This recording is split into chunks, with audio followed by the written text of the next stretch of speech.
Hey, it's CS Joseph, csjoseph.life, doing another episode on comparing the types, extroverted to introverted variants. So we have the ESFP versus the ISFP tonight. Useful for people who think they are an SFP, but they don't know whether or not they're the introverted or the extroverted variant. And again, this is part of a season of episodes that we're doing for the YouTube channel and on the podcast simultaneously so that people can utilize them to determine their type better. If, of course, they're not like already using the type grid, which they could be doing if they go to my front page of my website, csjoseph.life, in which case they could download that PDF and use the grid to type themselves or others, which I recommend. So, regarding that, let's dive into the entertainer compared to the artist. So, both types are freedom-based creators, which basically means they're artisans in their temperament. All about freedom, all about what they want, all about the experience that other people are having, all about creating a good experience for others, all about performing in front of other people or performing for one particular person. That's actually a huge difference between ESFPs and ISFPs. ESFPs are all about performing for a vast majority, or an ISFP is like more introverted. It's performing for like an individual. Although, interestingly enough, ISFPs are still capable of aspiring with their ENTJ subconscious, which actually can cause them to become like major leaders in a band and perform for thousands upon thousands of people because they're leading their band in the process, because they're trying to aspire into their subconscious, which is ENTJ, which is in charge, right? And they're trying to take charge with the art and drive the artistic process forward with their teammates or their band to make it happen, right? That's how ISFPs can do that, and of course ESFPs can also entertain individuals, and they do it in a strategic way using their INTJ subconscious where they can focus on one. But in their regular egos, it's basically one to many or many to one. It just kind of really depends on whether or not they're the ESFP or the ISFP conscious mind, the ego, basically, in that regard. So they also they have different interaction styles, though. The interaction style of the ESFP is informative, initiating movement, whereas the ISFP is informative, responding control. So what does that mean? That means ESFPs are constantly moving. Progress can exist in the midst of chaos. They don't care if it's chaotic. They can still get the progress that they need, and they are moving quickly. If things get in the way and they feel hampered down or they feel stagnant, they feel like there's life lacking there, and then it's like death, and then they freak out and they have to have that progress. And they will push people away and push things out of the way or move things in the way, create obstacles as much as remove obstacles to make sure that they get the movement, they get the progress they desire. Doesn't mean they have to complete anything. Remember, ESFPs are starter types, and because they're informative, initiating movement as a starter type, they can put a lot of energy in the beginning of something, but then they fizzle out and they're not able to complete things. And things that they do are often very incomplete. Well, that's because of their interaction style. They are starters, right? So that lack of completeness can cause them to be in situations where, well, I progressed on this thing, so I'm satisfied. But, okay, are you going to finish it? See, that's the issue with ESFPs. I suffer that too as an ENTP. Let me tell you all about it. It sucks, but it's what we do. We put a lot of energy in the beginning of things, but then we fizzle out. Luckily, thank God, people invented see-it-through types because they don't have very much energy in the starting things, but they have a lot of energy in finishing things. So you stick a starter with a see-it-through, magic happens. And all the bases are covered in that regard and being able to accomplish goals. ISFPs are very different. They're control-based, meaning they go at their own pace. They take their time doing things. There is no such thing as chaos. Progress cannot exist in the midst of chaos. They have to remove the chaos in order for them to have progress. They have to complete objectives and complete things, and they list things out for themselves, or they systematically produce a process that is what carries them through their artistic capabilities or their abilities to create anything. And it could be like, their music or their books, what they're writing is all structured in a certain way for them to be able to get through it and see it through to completion. And they do complete what they start. They're not going to bother starting unless they complete it. But they do it in a very background, behind-the-scenes way, right? Because they're behind the scenes. Informative responding control. So they're responding. Responding means they prefer people to come to them. They don't like to initiate with other people. They like it when people come to them and keep them informed. That's why they are introverted. And they gain mental energy from being in solitude, whereas the ESFP, oh, the life of the party type, right? The life of the party type who, everyone says it's got to be the center of attention. Okay, yeah, sure. They like being the center of attention, especially in a performing arts scenario. But there are some times when they are insecure in a crowd situation where they don't really know what they want to do or who they want to engage with. So then they decide to disengage entirely, and then they actually be alone, which drains them of their mental energy, and they have to go be with people who are like-minded or people they're familiar with, or people who they can rely on giving a good experience to their SE hero. Then those people are comfortable with them. Because unless someone is comfortable with an ESFP, they're not going to be comfortable, let's be honest, because they don't know what to do, right? Whereas it doesn't necessarily bother an ISFP. An ISFP accepts that people are just not really going to be comfortable with them all the time, so they still know what they want to do anyway, because they're very responsible and more precise with the experience that they're giving other people. That's because they have SE parent. SE parent is all about giving other people an experience in the same way SE hero is, but the difference is that SE parent is more pessimistic about it, it's more responsible about it, it is more precise about it, and the experience is not as general or like a big blast. It's more like a finely tuned guitar or a finely balanced blade, for example, or tool, etc. that they use. The ISFP is more precise with the experience that they're trying to deliver, right? The ESFP is more general with it, and that's especially true because they have TE child. They are very general. They live their life through generalizations. They make generalizations. Their thinking is all generalizations. Their thinking is all beliefs. It is a belief system. It has nothing to do with true or false. ESFPs do not give a damn about what is true or false. All they care about is what you believe. If you believe it, that's good enough for me, right? As a result, TE child can actually succumb to groupthink, and that can be a problem. ISFPs, however, although they are potentially vulnerable to groupthink, not so much, because TE inferior is actually more pessimistic about groupthink, and they're not always going to follow the crowd on certain ideas, for example. And based on that, they're going to be like, okay, well, show me your evidence, cite your sources, right? They're going to expect references, right? Whereas TE child, not so much. TE child is very optimistic. Oh, okay, well, I like you, so if you think that that's true, then I feel like it's true too, right? So the ESFP is more at risk of getting into groupthink, whereas the ISFP is at lower risk, if you know what that means. But they're still rational, and they both have those rational beliefs. Those rational belief systems has nothing to do with true or false. It's just all about beliefs. Because remember, in the absence of communication or explanation, perceptions become reality, right? And those perceptions, when they become reality, they become beliefs, and it's all about beliefs. Beliefs is everything. Belief is everything. And I'm not talking about like belief from a religious standpoint. I'm talking about belief in anything. Like believing that Republicans really are conservative. They're not. Or believing that Democrats are really liberal. They're not. But that's beliefs that people have. And that's very rational, and rationale is all about beliefs. It has nothing to do with the facts. It has nothing to do with true or false. Well, I could look up these statistics, and a bunch of statistics, show that, this could be true, but I'm sorry, guys, correlation is not causation. That is technically not logic, ergo, not true. It's truthy. That's what rationale is. Truthy, but it's not true, right? True is logos. True is where the logic is. And both these types don't do logic, at all. Especially the ISFP, because it's their demon. Because the ISFP is like, okay, you want me to be all about what's true or false? You sure you want me to do that? Okay, I'll be all about true or false.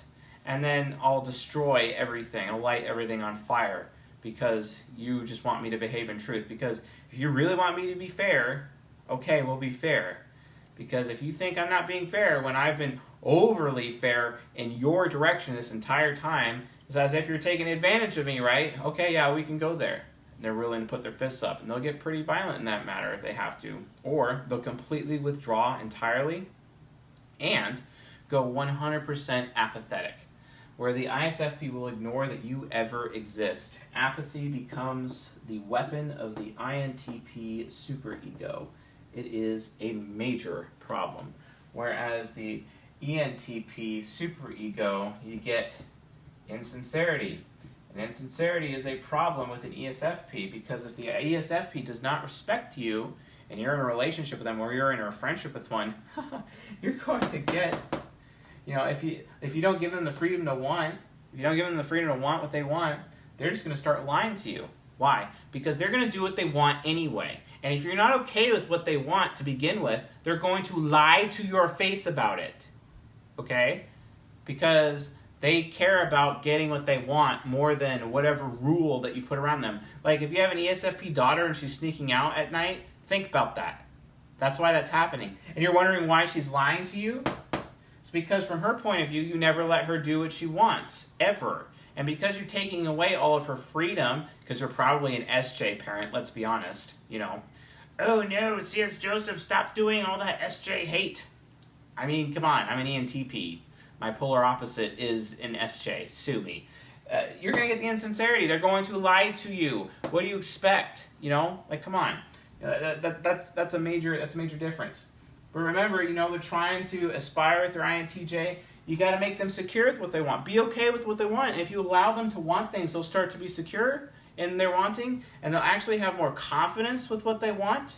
And then as a result of that, you might get some pretty cool stuff. Like, all of a sudden, they'll become super trusting, and they will trust you. And it's really nice to have an ESFP trust you, right? Because when they trust you, they will go out of their way to give you a good experience. Let me give you a perfect example from my life, okay? I used to be married to an ESFP, and let me tell you how trusting this ESFP is to me. I may have divorced her, and my children live with her and whatnot, but she's a great mom. And I always tell my children she's a great mom. And I always tell my children they have to respect her, right? And I go out of my way. For my baby mama, because it is important. Because if she is compromised in any way, my children are compromised. That's stupid. Why would I want that? Why would anyone want that, right? So, because I have this track record, because she knows their SE hero, that anytime she calls, I'm going to pick up the phone, okay? And she knows that she has that loyalty from me, that anytime she calls, she becomes the priority at that moment, which has allowed her to become trusting with her INTJ subconscious. ISFPs work a little bit different. They become, in their aspirational form, altruistic. Okay, so when they're altruistic and you give them their day in court, you allow them to manage what, like let's say you're in a relationship with them, they need to manage things. They need to have a routine or a process that they follow that they feel good about.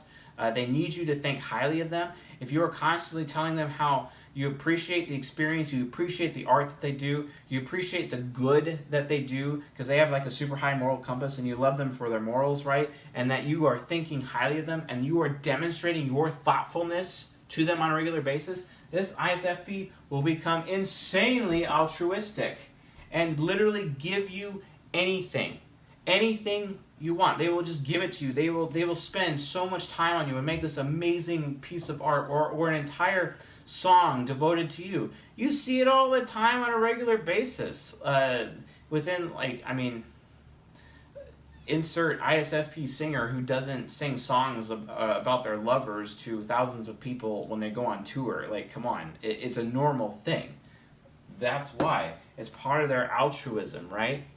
Of course, you're going to get nothing but greed or the apathy from them if you just ignore their inferior function. Yeah, that's a bad idea. Anyway, let's talk a little bit more about the process. FI parent, so we talked about SE, we talked about T-child, let's talk about FI parent. FI parent's all about like how they feel, so mood is everything to the ESFP. It's also everything to the FI hero of the ISFP. Mood is everything. They are not going to do anything unless they are in the mood, right? So they have to be feeling good to be in the mood. How do you make one of these types feel good? You tell them, you be thoughtful, you demonstrate your thoughtfulness towards them, and because you are thoughtful, they are in a great mood, they feel loved, and then they are motivated with their introverted intuition functions, motivated to continue to give you a good experience, to either entertain you or produce art for you, or to just give you a good experience in general. Fix the house, work on something, get it done. They will make it happen. Die hard. Absolute die hard. They will give you a good experience. They will make it happen. So, be aware of that. FI parent, very responsible with how they feel, whereas the FI hero goes even further, and it's just like, everything in life is broken up into two groups, good or bad, right? This is good, this is bad, this is good, this is bad. But there can be some super big sensitivities, and if they think that you're being thoughtless towards them, they're going to feel bad themselves. They're going to feel bad about themselves. Their sense of self-worth will go down, and that will cause their shadow, this ISFP shadow, to be like, well, it's an injustice because I feel bad about myself, and then they will start to grow bitter towards you. Or the ISFP, same thing with the ESFJ. I am so supportive for you all the time, but I'm no longer going to be supportive of you anymore because you obviously think less of me right now. That's what happens when you don't really give the hero what it needs. Don't do that. That's like dumb. So then, the inferior function, introverted intuition inferior. ESFPs are very insecure with what they want. They are super insecure with what they want. They never know what they want. That's why they all the time, they're like one of the 4 main types that have failure to launch syndrome. And it's because they just don't know what they want. The mother of my children, for example, has been to 7 different colleges and changed the majors so many times because they just don't know what they want. They got to try everything, or they got to see what everyone else is doing so that they feel secure enough to know what they want to do. ISFPs, however, they have an inner child. They always know what they want. Doesn't matter. And because they always know what they want, they always just do that because, and you can rely on the fact that they always know what they want. And then, especially when they're paired up with an ESFJ, the ESFJ's any child is like, wow, that's awesome that you always know what you want, and I always feel desired by you at all times. And then their relationship just starts spinning up and having this amazing cycle of awesome that they're able to have between the two of each other. My sister is an ESFJ, and she's married to an ISFP, and they're having a grand old time. That relationship is super awesome, and with how super compatible it is. She just had her second child. She's looking at adopting another one, for example. They got a really fantastic family, and they're going places together. And it's because they have the synergy within, their relationship to each other and for each other. And it's all because my brother-in-law always knows what he wants, and he's always going for it, and there is no guessing on the part of my sister. My sister doesn't ever have to guess, and she can continue to remain dutiful to him and loyal to him and give him what he needs, right? So ISFPs have TE inferior. TE inferior is insecure about what other people think about them, what other people think about their art, what other people think about their creativity. So just demonstrate your thoughtfulness to the ISFP so they don't feel insecure, and then they aspire with their creativity, and they can create some amazing things, like, being that band that is, being broadcast on the radio all over the world, or making it big, going on tour, etc. I'm using a lot of musical examples, but just an example, the ISFP will devote themselves to their specific specialty, their specialized art, because of your demonstrated thoughtfulness towards them, and then it makes them feel good about what they're doing, and then they develop it and specialize even more to the point where they reach mastery. You want the ISFP to reach mastery and become a multimillionaire because he had this amazing hit song, or invented this really cool tool, or whatever, or manufacturing process, or who knows what have you. Make their TE turn into aspiration by telling them how highly you think of them and demonstrating your thoughtfulness to them. And that's how they are able to access their ENTJ subconscious and go even further with what they're able to create for you and everybody else. That's how it works. So let's talk about the shadow, ESFJ shadow. They are worried about how other people feel about them. ISFPs sometimes are worried that people do not value them enough, and that concerns them. Sometimes it takes away the motivation from them to, be supportive, especially if they're working for a company and they don't believe that they are valued by the company, or especially if they don't believe the company thinks well enough of them. But it's usually, on a value issue because it's more of a shadowy thing. And then they lose all motivation. Their anti-child is just like, I don't want to do anything. So they do the absolute bare minimum on the job. They don't want to have anything to do with it.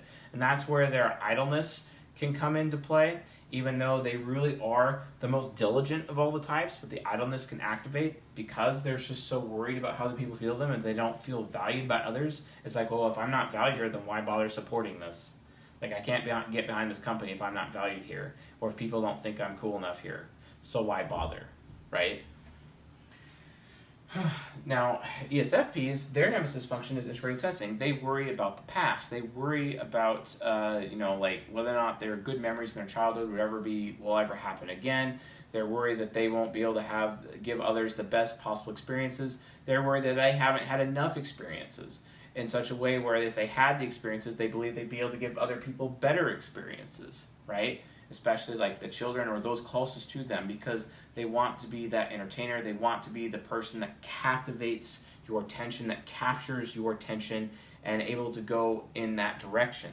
Well, they're worried about that. So how do you deal with that? Well, you remind them that they always give you a good experience, and you give them the freedom to want to, and you give them the freedom to do whatever they want, and give them options of things they can want, so that they know that you're watching, and then you do it in a thoughtful way, right? That way, they're not worried about their past anymore, and those issues don't come. They are critical about how their people feel, to the point where if you're trying to guilt an ESFP, good luck, because they're going to instantly feel manipulated, and they're going to rage on you. That SE hero will rage on your ass. Don't let that happen. Do not try to guilt an ESFP. Good luck. Now, there are some times, though, when you need to teach an ESFP something for change, and the way to do that is by using guilt. So if you're not trying to manipulate them, use guilt as a tool to teach them, because the critic function is how you teach people. That is their teaching function. It is the critic, is the wise man or the wise woman. If you want to teach people something, you teach them through the critic, because it's like you're critiquing them, and then they're already critical in that way automatically, and then as a result, their behavior begins to change. It is no different for the ISFP, because they walk around critical towards their long-term memory. They may claim they remember everything. They really don't, and they can be actually very forgetful, and all you have to do is just keep track of what they forget and then prove it to them later, and then they realize that you're right. They're willing to more accept the fact that they're forgetful than ISTPs are. ISTPs walk around thinking they remember everything. I have a memory of an elephant, said my former ISTP boss. Yeah, no, he's super incorrect about that. He is like one of the most forgetful people I've ever met, and that's because they have low introverted sensing. Introverted sensing being the hard drive of the computer, because they all have SE, which is the RAM of the computer. Short-term memory awareness, that's extroverted sensing. New information comes in, old information is pulled out, not very much room on the SI hard drive, so it just goes to recycle bin, move on. It's because new data coming in right now in the moment is more important than old data. Whereas me, I'm an SI user, I value old data more than I value the new data, which means I lack mechanical awareness and have a hard time taking a hammer to a nail. It sucks, but I'm being honest.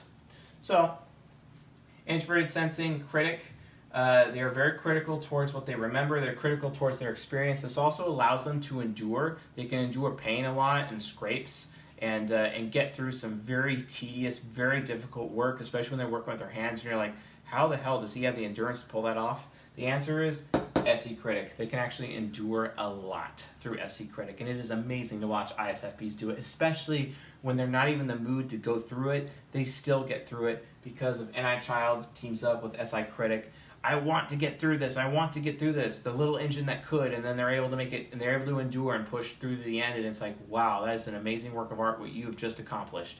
And the ISFP feels great about themselves because of their ENTJ-related accomplishment, because they are all about accomplishment. And then the trickster function, expert intuition. They are not aware of what other people want. They are not aware of other people's intentions to the point where they can be taken advantage of consistently. Never allow an ISFP to go on a car lot by themselves to purchase something. Notice how I also said that with an ESFJ. Notice how they're like highest compatibility on the social compatibility. That's because if an ISFP and an ESFJ go to the car lot at the same time, then they can make that purchasing decision together, and then it makes sense because all the cognition is present to make it happen, and in a way that makes sense. Otherwise, by themselves, that salesman will completely own that ISFP because the ISFP can't see his dark intentions towards him. It's a consistent problem. Luckily, his moral compass can get in the way, but that will only go so far. the moral compass FI hero. That because if they feel good, if the salesperson puts them in a good mood, they're done. So you gotta watch out with any trickster. They're completely unaware of the intentions of others because their mind only has room to pay attention to their own intent and what they want. They don't have time to keep track of other people's desires. They try and then they fail. Hey, I made you this awesome thing. Yeah, I didn't want that, Mr. ISFP, but it's cool. No, I don't want that. But I thought you wanted it. No, I don't. And then they feel bad. And then you feel guilty because you were honest with them. Great. Gotta love that TIFE plus FITE axis, huh? How the data just flows right through. And on this side we have TI trickster, logic. ESFPs cannot finish thoughts, true false thoughts. Good luck. They just can't do it. Why? Because they are amusing. Also, that means like without thought. Literally, ESFPs are without thought. They're so focused on what everyone else is thinking, they don't have time to focus on what they think or what they know is true or false and use logic. Because they're all about beliefs. Beliefs are everything to the ESFP. And sure, the ISFP is also about beliefs because they really don't care about what's true.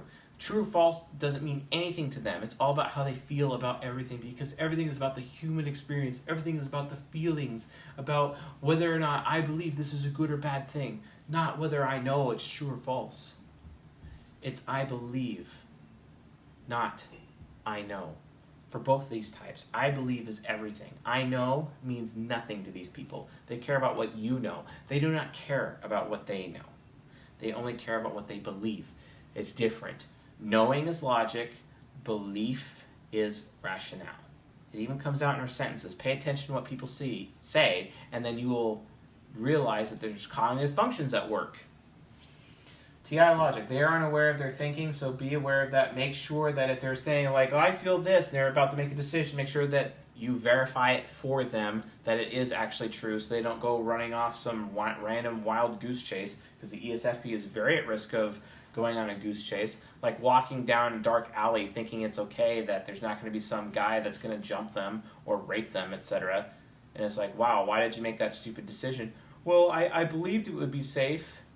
Okay, well, did you actually verify it was safe? Well, I don't know how to verify TI trickster. That's why it's on you. The onus is on you to protect the ESFP. You have to protect the ESFP from these things. And you have to verify for them because they're not going to do it. That is your job, and especially if you're an ESFJ or an ISFJ, they really appreciate it. Always verify because that is what protects them from themselves. They need that protection. Guess what? ISFPs need that protection too because they sure as hell are not going to verify with TI Demon because if they have to verify anything with TI Demon, that's going to be a problem. It's going to turn into a very negative and ugly situation. Verify for them. Always verify for your ISFP because it keeps them safe. They need somebody who's loyal to them and willing to protect them. SFPs need to be protected. Make sure you're protecting them.